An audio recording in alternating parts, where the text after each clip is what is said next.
لیکن اور دلائل بھی ان کے مضبوط ہوں گے سرفراز خان صفدر صاحب سے، لیکن ان کے اندر لکھنے کا جو انداز، رفتار، گفتار، پیار، محبت، گالی سے خالی الفاظ، تو اس نے مجھے پہلے متاثر کیا، امپریس کیا، اور دلائل نے بعد میں. دیکھو اس کا بہت خیال کرنا چاہیے، ٹھیک ہے نا جی. اگلی بات یہ ہے کہ لال مسجد کا واقعہ بہت پرانا ہو چکا ہے، تو اس کی ضرورت کیسے پیش آئی؟ تو اس طرح ہوا کہ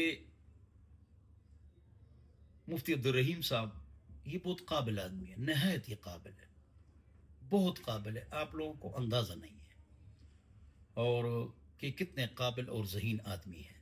اور غلطیاں ہر کسی میں ہوتی ہے، میرے سمیت. داغ داغ مت کہو سب داغ دار ہے، بے داغ بس وہی جو پروردگار ہے.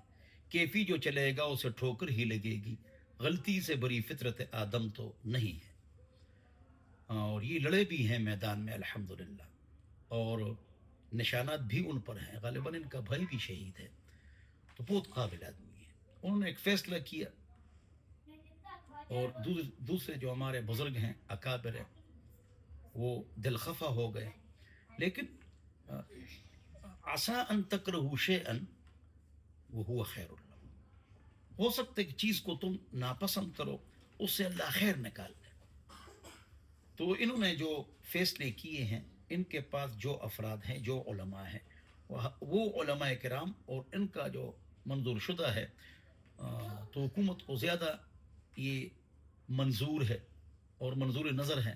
تو ہمارے یہی علماء کرام حافظ ہوں گے، عالم ہوں گے، مفتی ہوں گے، انشاءاللہ اداروں میں جائیں گے اور اداروں میں دین کی خدمت کریں گے انشاءاللہ. عسا ان تکرہوا شیئا وہو خیر لکم انشاءاللہ. عقل مند کے لیے اشارہ کافی ہے. تو بہرحال ایک ہی بات ہے، اور ان کا انداز بھی بہت اچھا ہے. عبدالرحیم صاحب کا بھی انداز، مفتی عبدالرحیم صاحب کا انداز بھی اچھا ہے. مولانا ہمارے بزرگ منظور مینگل صاحب نے بھی غصہ فرمایا، مولانا مفتی طارق مسعود صاحب نے بھی جلال دکھائی، اور حضرات نے بھی بات کی. تو یہ کسی نے آج تک نہیں کہا ان تمام دو طرفہ علماء میں سے کہ نقصان نہیں ہوا.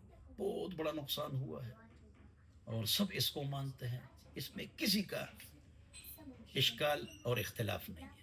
یہ تو کسی نے کہا ہی نہیں ہے. اور اس حوالے سے ان کے اخباروں میں بھی سب کچھ آیا ہے جو وہ چلاتے تھے، تو اس سے کسی نے انکار نہیں کیا. اچھا، مفتی عبدالرحیم صاحب یہ بات کر رہے تھے کہ بھئی اے علماء کرام، اے مفتیوں، اے میرے پیارے شاگردوں، بغیر تحقیق کے بات آگے مت پہنچاؤ، بغیر تحقیق کے بات آگے مت لے جاؤ. یا ایک علمی نقطہ بھی بتاتا ہوں، موضوع سے نکلتا ہوں. ان جاءکم فاسق بنبأ فتبینوا، اگر آپ میں سے کوئی آدمی، اگر آپ کے پاس کوئی آدمی کوئی خبر لے کر آ جائے، اور وہ کیا ہو؟ فاسق ہو، تو تفتیش کرو. ایک بہت بڑے اجتماع میں ایک عالم نے کہا بے اعتبار آدمی اگر آپ کے پاس آ جائے، تو میں نے کہا یہاں پر یہ جو قید ہے، علامہ قرطبی فرماتا ہے یہ اتفاقی ہے، احترازی نہیں ہے، کہ اگر فاسق خبر لے آئے تو مت مانو، اگر اللہ والا لے آئے، نیک آدمی متشرع، تو اس کو مانو. ایسی بات نہیں. تہجد گزار آدمی، 5 وقت آدمی بھی اگر آپ سے کوئی بات کرے تو یقین مت کرو جب تحقیق نہ کرو. تو یہ قید جو ہے نا، یہ اتفاقی ہے، یہ احترازی نہیں ہے. تو چاہے بے اعتبار آدمی ہو، چاہے با اعتبار ہو، اس کی بات نہ مانو. طلباء سے کہہ رہے تھے کہ بے پر کی مت اڑایا کرو اور تحقیق کر کے بات کر لیا کرو. اس میں مثال لال مسجد کی تھی، بس معاملہ دوسری طرف چلا گیا، اور جہاں چلا گیا وہ آپ کو پتہ ہے کہاں تک چلا گیا. تو بہرحال جس بات پر سوئی اڑی ہوئی ہے تو اس پر پیارے انداز سے بات کی جائے اور دلیل مانگی جائے، بس یہ کافی. لڑائی جھگڑا، غصہ، گالیاں، منہ سے جھاگ نکلنا اور شور مچانا، اس کی کوئی ضرورت نہیں. ہاں، تو میں نے آپ کو 3 مثالیں دے دی کہ اس طرح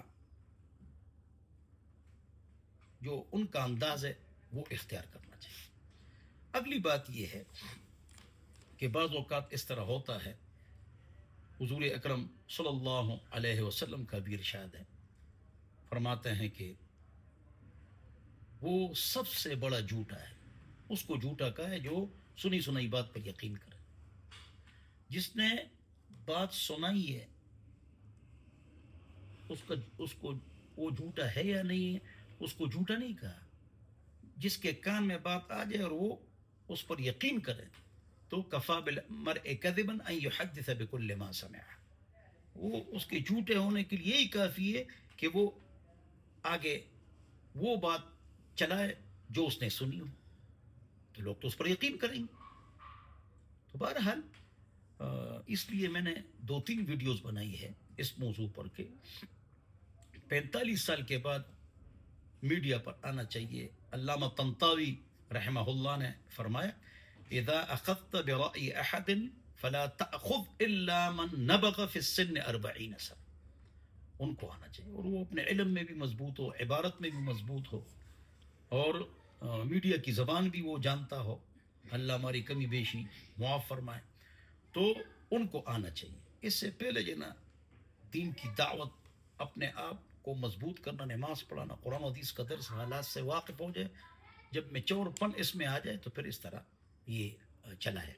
اور مطلب یہ ہے کہ ہم مکلف ہیں، اپنے آپ کے مکلف ہیں، اپنی بیوی بچوں کے مکلف ہیں، اپنے مقتدیوں کے مکلف ہیں. جو ہمارا بازار ہے، حلقہ تعارف ہے، انٹروڈکشن جن کے ساتھ ہے، پبلک ریلیشن، اس کے ہم مکلف ہیں. ہم اس کے مکلف تو نہیں ہیں کہ ہم ملتان اور مردان والوں کو دین پڑھائیں.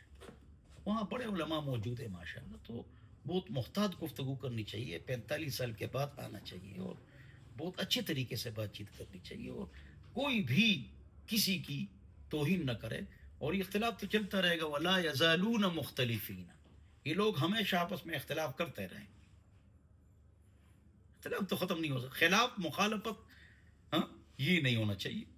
ولذلك خلقهم، میں نے لوگوں کو اختلاف ہی کے لیے پیدا کیا، لیکن اختلاف میں حدود اور باؤنڈریز سے نہیں نکلنا چاہیے. اس لیے فرمایا الا من رحم ربک، جس پر اللہ آپ کا رب اللہ رب العزت رحم فرمائے وہ حدود سے بھی نکلتا ہے. اختلاف کے آداب، ایٹیکیٹس، پرنسپلز، اصول، اس کا خیال بھی کرتا ہے وہ آدمی. تو اللہ تعالیٰ مجھے اور آپ حضرات کو عمل کرنے کی توفیق نصیب فرمائے. والسلام.